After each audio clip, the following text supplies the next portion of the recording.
Qu'ils soient opposants ou partisans de la LGV entre Bordeaux et Toulouse, les habitants des départements concernés peuvent désormais le dire par voie électronique sur ce site internet.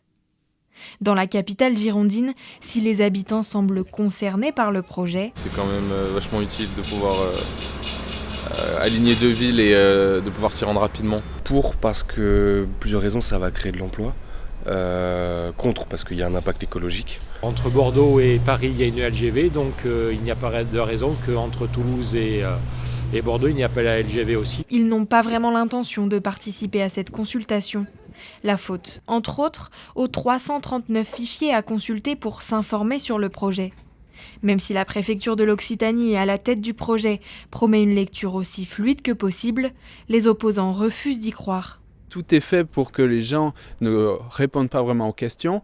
Là, cette consultation, c'est un dossier de 20 000 pages. Vous vous rendez compte, 20 000 pages. On a 30 jours pour répondre, ça fait 800 pages par jour si on veut vraiment prendre connaissance du dossier. Ils mettent également en cause la conformité de l'enquête en ligne qu'ils jugent contraire au Code de l'environnement et ont récemment demandé son report au préfet concerné. Une enquête publique, c'est beaucoup plus encadré. On a la possibilité d'aller en mairie, d'avoir des commissaires enquêteurs qui vous expliquent, d'avoir réponse à ces questions, ce qui n'est pas du tout le cas ici, et d'avoir des éléments de contexte qui soient beaucoup plus simplifiés. Les habitants ont jusqu'au 26 novembre pour donner leur avis sur le projet.